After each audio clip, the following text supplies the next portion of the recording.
I have this really big thing about hiding people. I don't like for people to be hidden, because as a kid growing up, Southern Alabama, being as dark as I am, people feel like they just have to hide you, and I don't ever hide anybody. That's the ultimate disrespect. That's the only thing that will make me just really go left. Don't hide nobody. So if you're proud of who you're with, and if you love that person, don't hide them. They deserve better than that, and if you're doing that, they deserve better than you. And they just not look back since. Like I say all the time, like you would think Olivia's her child, and maybe not me, because they talk all the time. They talk all the time, and I was surprised, because Olivia's personality as well is either she's really like me, of like you either gonna love her or you're gonna not like her. And sometimes her personality is just very strong, and so she just is like, she says what she says what she means, and she reminds me a lot like a female version of my grandfather. Like, she doesn't talk a whole lot, but when she says something, It was my dad. Yeah, she means what she says. She says what she needs to say. That was the one thing that was kind of unnerving about Olivia. She is a quiet person. When you get to know her, she's really she warm. opens up, But initially, she's just really quiet. Yeah, it's like sometimes like pulling teeth. It is. Like, if you don't know her, and I'd always be like, tell me about yourself, tell me about this, tell me about that. It's like one word answers. Because you want to get to know a person, and you want to get to know the person that's in your child's life. So you just kind of want to build that bond. And it was like pulling teeth, but her upbringing is very different. And so she's just very guarded with her heart and her emotions, until you show her that, like, you're a good person, you cool people, like, you're not gonna cross her, like, you know, do any crazy shicey stuff. So when my mom was asking questions, it was like, and she'd be like, oh, what's your favorite color? She's like, blue. Like, that's not her favorite color, it's red. I was like, she is so damn bored. But she's like very short. Like, oh yeah, like, why is she you so know, bored? like, what do your parents do? It's like, they're like, she was just very short. And so our family is not like that. We're just like talk. Vocal people. We just are laughter. And we're like boisterous, gregarious group of people. Really loud, like, just like, you were around my family this past weekend, you were just like, oh my gosh, like my ears. Like, just so many conversations, it's loud and laughing. We may be telling a story, and like, you think we're yelling, but we're not yelling. We're just literally talking. But that's how like, our family how we get out. Or that's whatever. how we are. So Olivia was just very like quiet, very meek, very reserved. Very So, what did you think when I told you that? I mean, I didn't think anything. The first. But hold on, y'all. Sorry to cut you off. So then after she talked to Olivia, I was like, and then, like, I think Olivia, well, at the time we were not living together. So when she went back to her place, and I called my mom without Olivia there, and I was like so scared. Like, I just remember I was shaking, and I was like, you know, what do you like think or whatever? Like, are you mad with me? Like, and she was like, she seems like a really nice girl, and she makes you really happy. I haven't seen you smile like this in a very long time. Because again, the boyfriend before hated him. So she was like, if you're happy, I'm happy. As long as you're not, because I've been in an abusive, physically, well, more than that, which really hated him. Really hated him. Like, that was a sexual, physical, verbal, mental, abusive relationship. Wanted to grit screen his ass.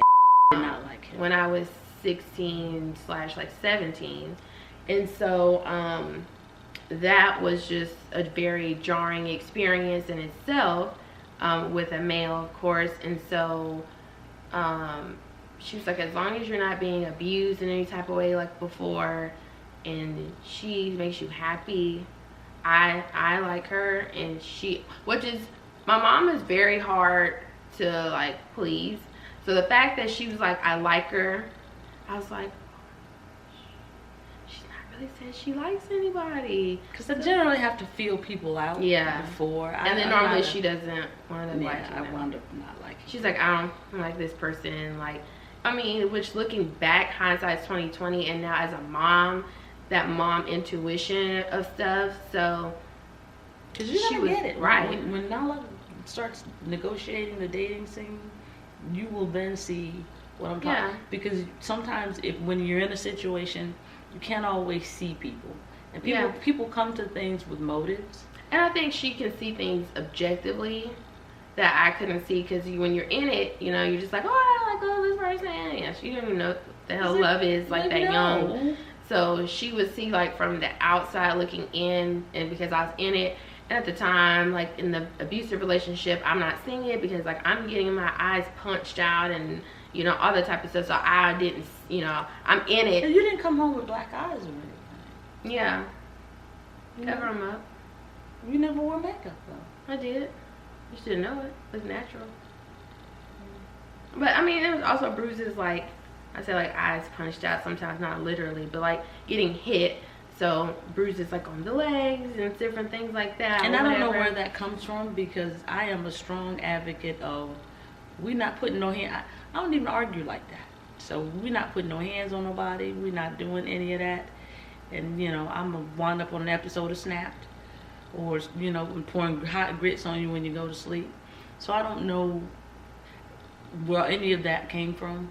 I think this is a great conversation in the month of October to do a video about domestic violence. That is Domestic Violence Awareness Month, I believe. Yeah, because I didn't come from that. That'd be a great conversation. I didn't come from that background. My parents were married for 42 years. They had 7 kids.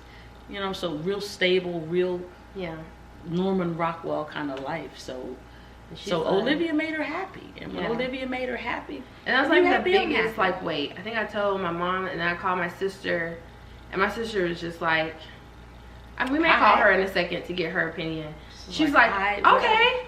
Like my sister and I are really close, so she's just like, if you're happy, I'm happy. Like who? And then she's like, who is she? Because like, and then it was such a shock to them, because I talked to them so much that like I felt like for those like 2-ish months I was like living a double life. And the only thing I was mad about was because it was that length of time, and we tell each other everything, and you never mentioned that you had a girlfriend. That was the only thing I was mad about. I was like, yeah, we like tell each other everything. When stuff happens, it's like ring ring ring ring, like the group chat is just always all the time. So I think they were quite they didn't like the fact that I had hid something like that so big and then for so long, because if I'm excited about something or like something, I cannot hide it. She can't hold water. She cannot. No, with certain stuff. Secrets, she's not good at holding. So how she held this one for that long? That is not true. I don't know. Well, how did you hold this one for that long? Because, secrets, y'all, don't let her fool you. There's a lot of tea that I know that I do not spill because it's not my place. I know a lot of secrets in this book, sweetie. So don't let her tell y'all that. Okay, I know the tea, but I like lemonade. I don't do tea. Oh, I do tea. Fuck on your cheeks. But I had to keep Olivia's secret, I felt, because I didn't know how they were going to react to her. But that's just so, to me, that's just so. But it was wrong looking back at it. It wasn't to hide anybody. If you got to hide me, then you don't need me. Now that's accurate. That's fair looking back at it now. Because how does it make that person feel to know that we're in a space? Well, that's why I wanted to say I'm not worthy of even being introduced as the person you love. But see, she had already kind of dealt with these things with her family or whatever. I hadn't. So she kind of was very understanding. Like she felt very like hidden, but she was very understanding of like, I know that this is something new for you. And then like, this isn't just like a new relationship where you're just like, oh, like so-and-so and I separated.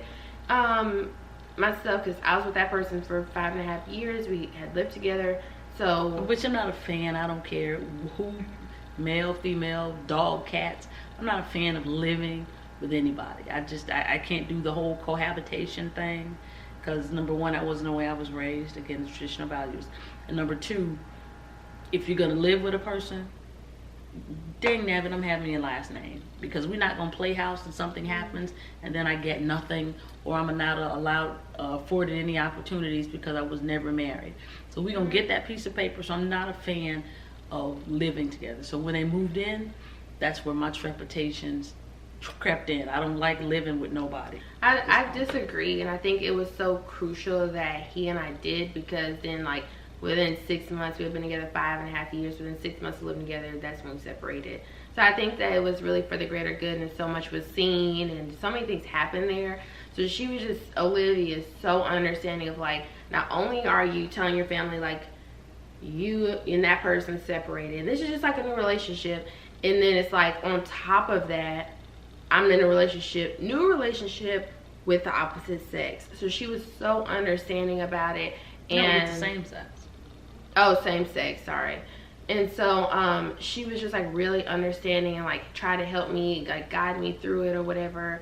And so at that point, like once I told my mom and sister, I had to tell my father, which we don't have his opinion here, so I'm not going to speak on that.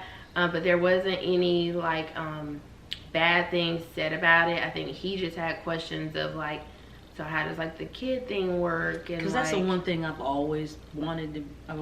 She's been talking about being a grandma since I was like in college. Yeah, and don't get it twisted. I don't think anybody should. But have she was so traditional and was like, kids outside. You gotta get married first and like finish school before you do that. So like she was always saying like, I want to be a grandma. I want to be a grandma. I've always done it, and I'm so glad now that I have my baby. Do I want other grandchildren? From her. I don't know, because I just think we hit the jackpot with Nala. We just so hit the jackpot. So once you hit a jackpot, it's like don't go back. So I just love my punk. We're gonna try and give her a playmate. Hopefully a little boy. I mean, but again, the milestones for me were met. You got married, then you had your kid.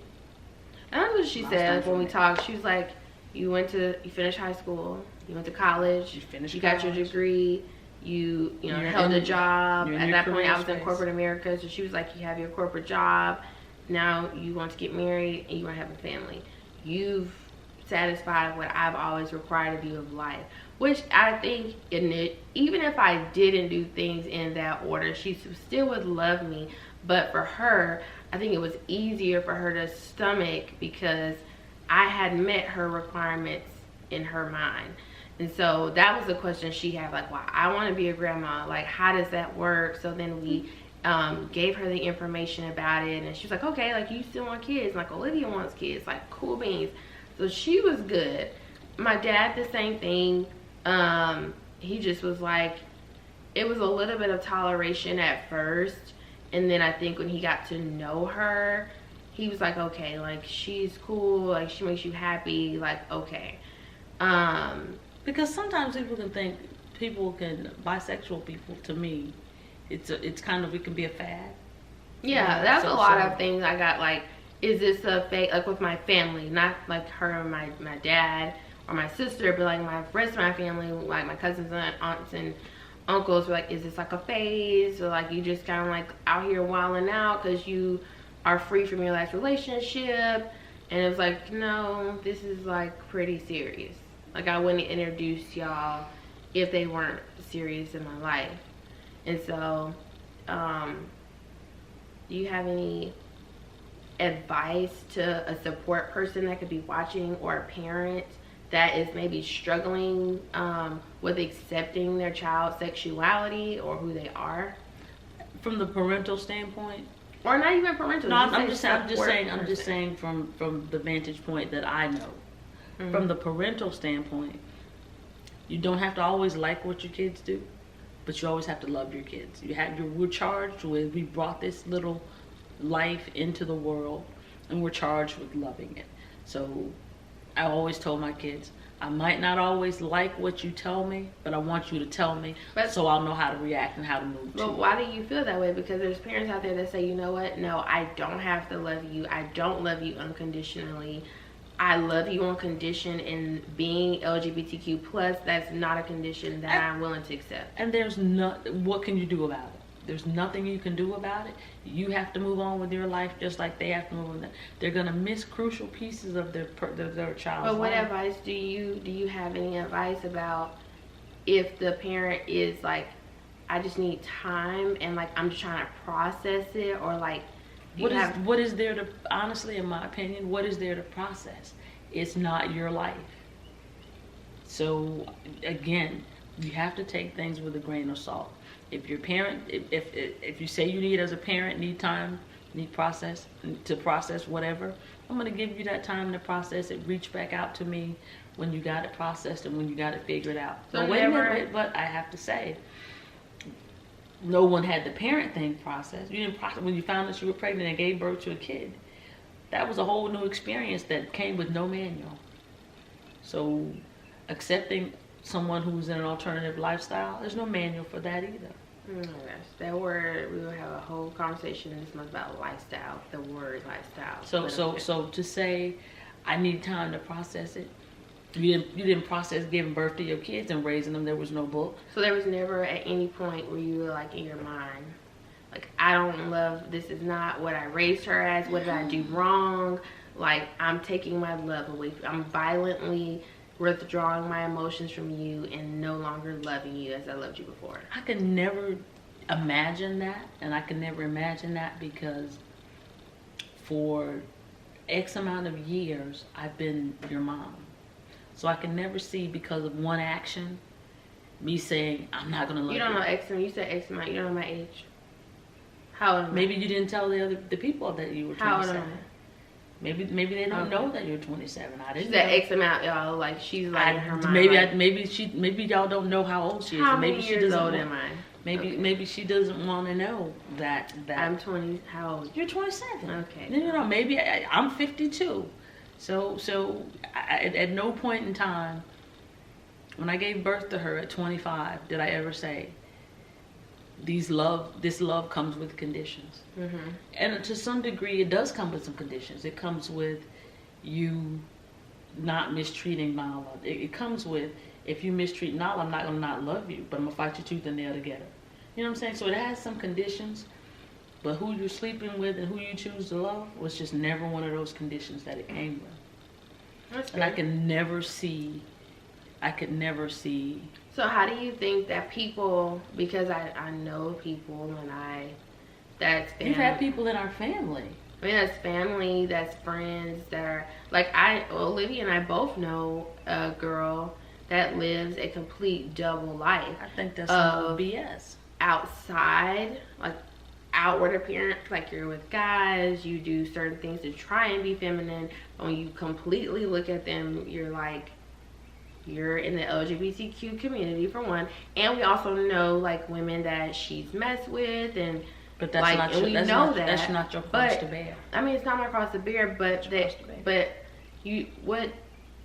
I just always wonder when you don't have a safe space or family that is willing to catch you and love you. But you know, what do you do? There really is. Until you can be, my daddy always said, you can lie to everybody else, just don't lie to yourself. You still lying to yourself. She's still lying to herself. Yeah. So until she's completely honest with herself and is ready to live in her truth, you just have to be the friend that. But I think there's something to be said of who wants to live in their truth, but you can't and be alone. But it's a lonely feeling because, like, and my cousins, they will probably watch this. The three of you know I love you so much. You guys are not really my cousins. You guys are like my siblings. But like their mother, which is her sister, I knew she was not like my aunt. She was like my almost mom. I talked to her. And I was mad with her for some years because she did things with them that she told them it was no Santa Claus. She, you know what I'm saying? She did stuff like that I wouldn't have done. So I was mad at my sister for a long time. I still talk to her and loved her every day. But not, you know what I'm saying, you doing stuff that I don't like. So my sister was my, to this day I still talk to my sister, and she's been dead for a couple of years now. 2 years, yeah. So and I still always say such and such. I know you, well, you know, so. But we were so close too, where I talked almost, if not every day, every other day. But she couldn't accept the fact that. always homophobic. So I knew my relationship with my second mother was about to forever be shattered and changed. And I just remember. But it didn't have to be, because people have to be expansive in their thought processes. It didn't have to be on my end, but it was from her end.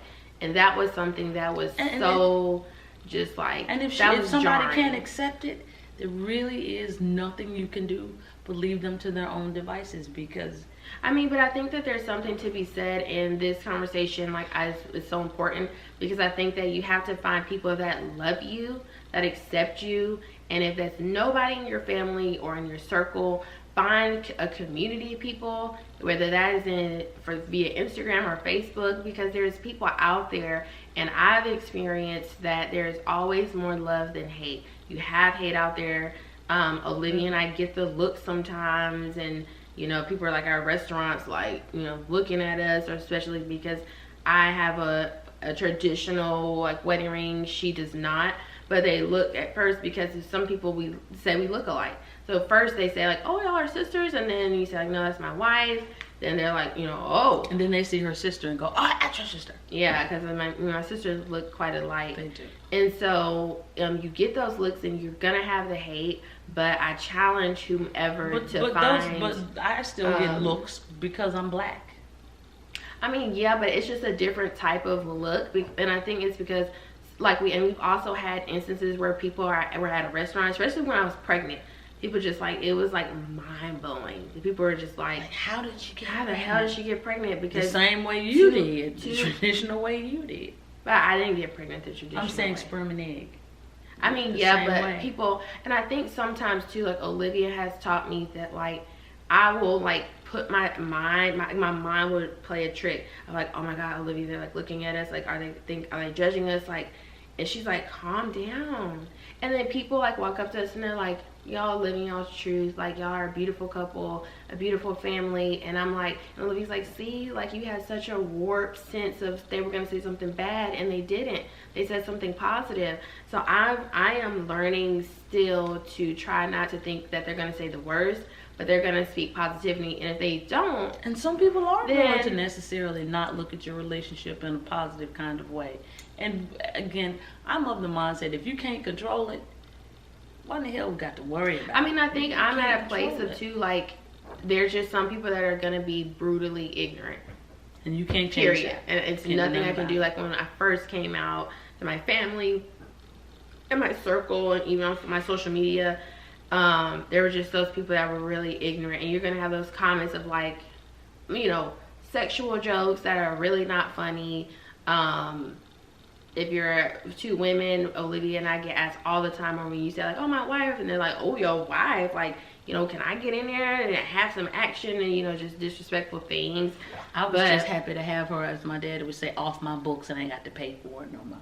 And so I was just happy. You know, you're gonna get those things, but I just encourage you. It's something to be said about, I didn't have to live a double life anymore. I was just able to be who I am. I love my wife. Ultimately now I have a beautiful baby, and I wouldn't trade it for the world, you know. But yeah, and you can't even knock the struggle getting here, you know what I mean? Yeah, it's because rewarding. Because the struggle getting to a place, and when you finally reach that place, yeah, you look back on that struggle to get here, because it took that struggle to get you to the place where you are. And I totally agree. I think it's also your heart opens up more, because I just lived in, like, most people live in like just a heterosexual life, and they're so oblivious and so unhappy.